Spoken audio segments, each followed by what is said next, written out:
Hi everyone and welcome to this episode of Women in Retail Talks.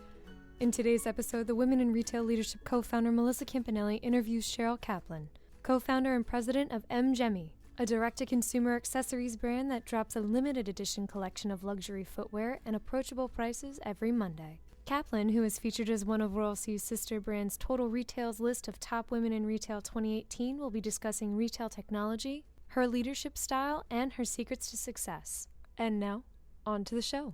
Hi, Cheryl. How are you? Thank you so much for joining us today at Women in Retail Talks in our podcast channel. We're really excited to have you. So I'm just going to jump in and talk a little bit about your company. So when did you start M.Gemi, and what was the why did you start M.Gemi, and what was the white space out there that you saw a need to fill? So we launched M.Gemi in March of 2015, and the idea behind the brand was the co-founders were truly driven by a love for Italy and the craftsmanship and, the fact that everyone knows that the best made shoes come from Italy. And, the white space was really about finding a way to bring what is so traditional in the Italian world to the U.S. in a whole new way. And so we looked at the business as, how do we reinvent the space? And, we looked at bringing the best of everything that is Italian footwear, but to the U.S., to our consumers at truly uncommon prices. And so we looked at things like the service that we provided and making sure that was the highest end hospitality-like service. The shoes being made in these family-owned workshops, truly made by hand. And all of those methods being about luxury and Italy and handmade shoes, but offering them in a different time cadence, meaning that we launch new shoes every Monday, and that when we're selling them, instead of selling them at the traditional luxury prices of $800 and even higher, we were offering shoes at an average of about $200. Wow, that's amazing. I'd love to talk a little bit about how you make that happen, but let's run to the next question here, which is sort of, what was the sort of aha moment you had when you realized that you actually might have a successful business? Was there something that happened that you can remember, or something that you I think there's probably two ways that I think about answering that question. One is on the data side. So, having seen the way these shoes were made and that they're made in the same factories as some of our favorite luxury brands, I knew that once clients got the shoes on their feet, that they would love them and come back for more. And so, we've seen an incredible repeat rate of about 4 times per year, which in the luxury industry is obviously very strong. Mm-hmm. So that's, I would say, the data side when I said, wow, okay, we thought that they would get addicted, but truly it's happening and we're seeing it in the data. Mm-hmm. I think on the more personal level, I think the moment that I saw someone that I didn't know walking in the streets of New York wearing our sandals was when, when it really hit me, when you start to see the product in the wild and that it's taking off in that way, and you hear people talking about the brand and wearing the product, that it truly becomes that moment of taking it from an idea to real life. That must have been exciting. So you talked just a little bit ago about how you're able to release these new shoes every Monday. Mm-hmm. So how do you actually make this happen, like from a back-end perspective? Mm-hmm. So as I mentioned earlier, we work with family-owned workshops throughout different regions in Italy. And one of the benefits that we found is a lot of the other luxury brands that work with these workshops, they create products seasonally. So it actually comes in chunks of the business. And so by us wanting to drop new shoes often and give people a reason to come back and see newness every Monday, it was also allowing the workshops to constantly be working year-round and avoiding some of those peaks and valleys that were happening within a more traditional production schedule. And so we took, again, the benefits of this unique supply chain with the idea around how to do something a little bit unique and different than typical luxury as it existed before on a seasonal basis, and drop new shoes each and every Monday. So you kind of saw a white space within the back end as well, and kind yes. of Definitely. I yeah. mean, the supply chain is a big part of the white space. It's right. figuring out how to make shoes, how to, fit is a huge component to that. Design is a huge component to that. But then the biggest benefit of figuring out how to have this flexible supply chain is by working with the workshops day in and day out and having a team in Italy on the ground there working with them, we can react very quickly to what's going on in the business. So that became an even more important piece of the supply chain white space, where the data that we're learning, on any given Monday about what's working or not working can then impact future buys, but not for the next year, but for the next month. We've seen a turnaround of 30 to 60 days if we want to get right back into something that maybe outperformed as we had planned it. So this unique supply chain works for us in many ways, both on the, how the shoe is being made, but then also on the rapid reorder and production. Yeah, that's cool. I love it. So let's talk a little bit about marketing and promotion. I feel like you guys do a great job of that. I see the brand mentioned a lot, but not too much. So it seems like you have a good cadence there. So so how do you promote it? And do you work with influencers or social media or anything like that? Yeah, I think our overarching strategy is we want to show up where our clients are. And so the fact that you referenced that you see it a lot but not too much, I think is important, because we want it to feel authentic. And so all of the work that we do in marketing, even if we are working with an influencer, is making sure it's someone that truly loves the brand and that can speak to it with a level of authenticity that feels real and passionate.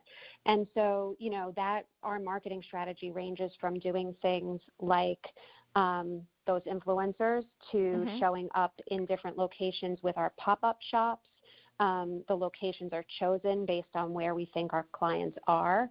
And, we have a mobile gelato truck that travels around the country, showing up again in different fun places. We've done things like launching our Instagram Live, offering clients a way to see our product, in a different way, and having our host talk to it. So, I really think it's just this overarching strategy of showing up in the right places at the right time. We recently opened a shop within a shop, a fit shop at Bloomingdale's on 59th Street. Wow. On their new shoe floor. And, that was very much about being in a place where we knew our consumer was. She's shopping other brands, of course, but we did it in a non-traditional way where we still look and feel like M.Gemi, and we have our staff that's working with our clients there. So we're never really giving up the relationship with the client, which I think is a big part of how we think about building this brand.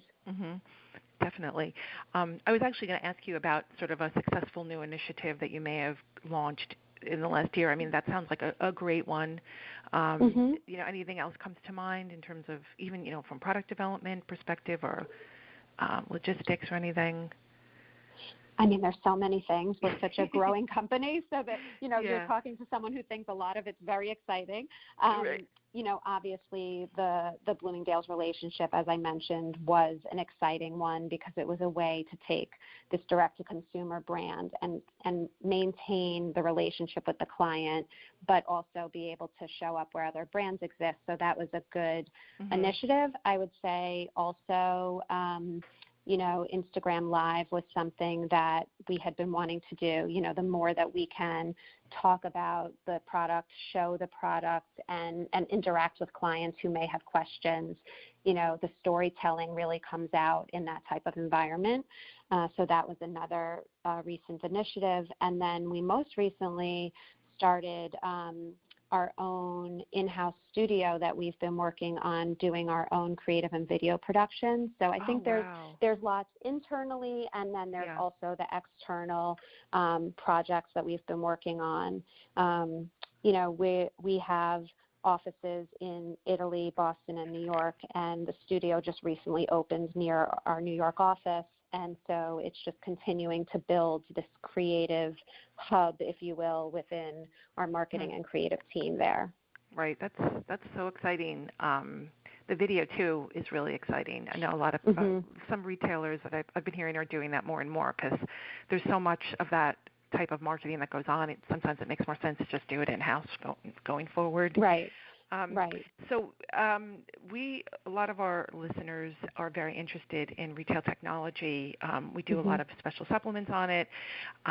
Is there anything out there that you are watching closely or thinking of implementing? I mean, there's so much talk about like AR and all of that stuff. Is there anything that comes to mind as something that you're least interested in, or perhaps? Yeah. I mean, I think it's, we're not a brand that institutes new technology because it's cool. We would institute new things because we believe that the business will and the clients will benefit from it. So, for example, last year, obviously we sell shoes online, and fit is always something that we're working on improving. But at the end of the day, there will always be some returns in this business. And so we set out to figure out how to make exchanges for a client much easier.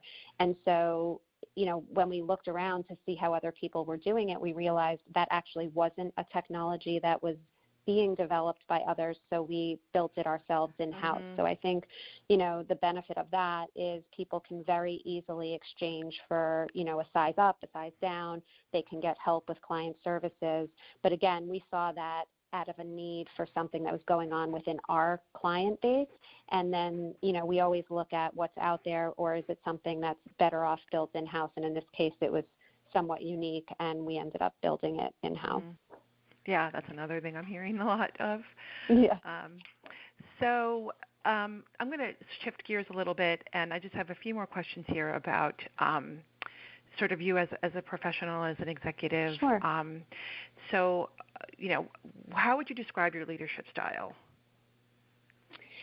I think that my leadership style would be one where EQ is as important as IQ to me. And I think that, people that I've met along the way and been able to manage and mentor have always had a very strong will and desire and passion. And I think that a lot of skills can be taught and trained, but if you don't have that, I think that's harder. And so, first off, it's in the hiring and the type of people that we look to join the team.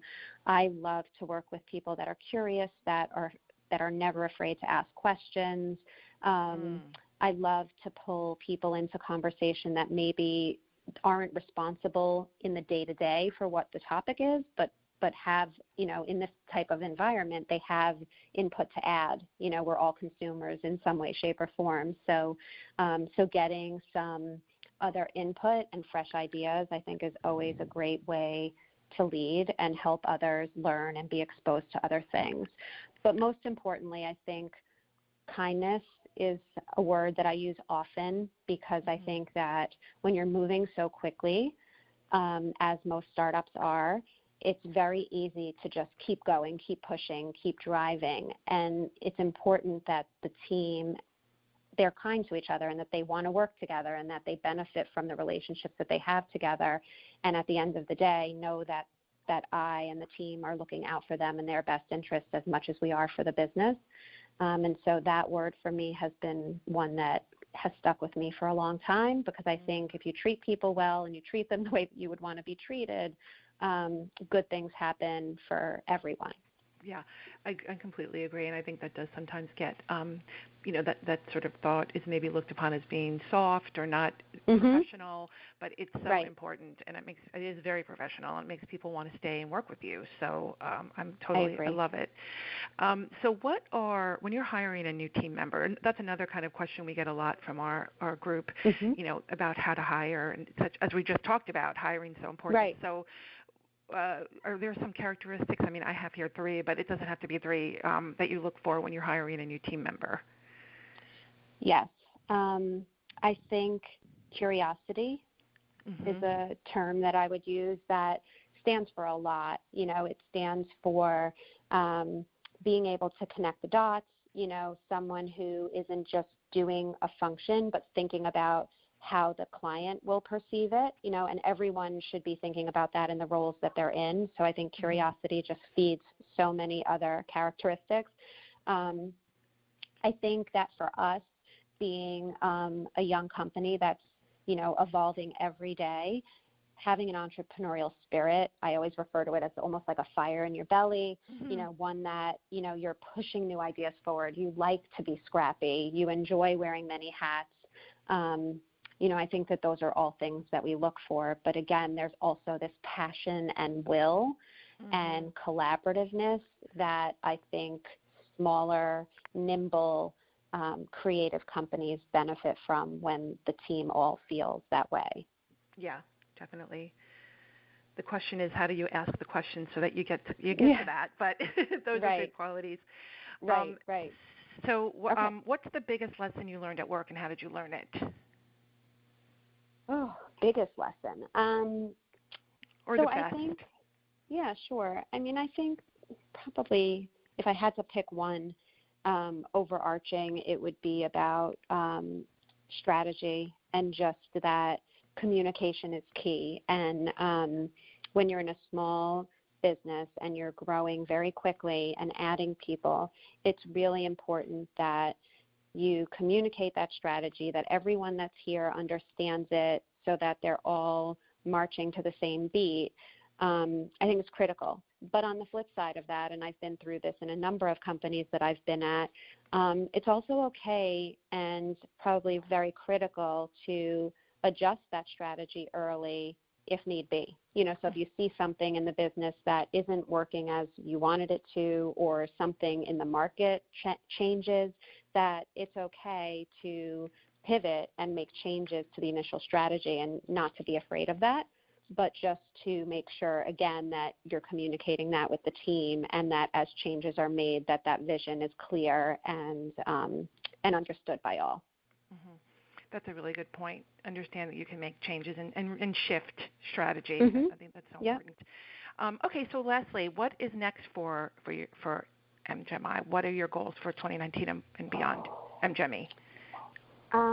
So I think one of the big goals is around our strategy of what we call our super consumer, and that is the client that shops in both the physical and digital world, and how to really join and connect those experiences, continuing to show up where our client is. So whether it's having coffee, relaxing, being at the beach, going to a fit shop, or online, that we are where he or she is. And so we'll be evolving our fit shops, our permanent locations, some of our mobile activations, and really figuring out the best way to bring our customers, both new customers as well as our very loyal customers, to continue their excitement about the brand. Perfect. Great. So that sort of matches with your strategy from the beginning, sort of going after what your customers want and giving them what they need and what they want. Isn't it interesting? It is simple.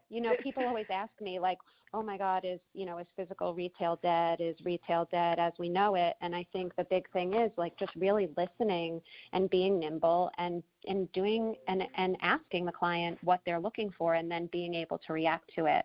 And I think it's not more complicated than that. It's just how to execute against that plan. Yep. Perfect. Well, thank you so much, Cheryl. It was great chatting with you. Congratulations with your company, and we look forward to keeping in touch. So thank you so much. Thanks for listening. For more information on Women in Retail Talks, be sure to visit our podcast channel page at www.wirlc.com/podcast for show notes. Women in Retail Talks is available on Apple Podcasts and Stitcher, but be sure to subscribe to our podcast channel page as well. Thanks, and until next time, this has been Women in Retail Talks.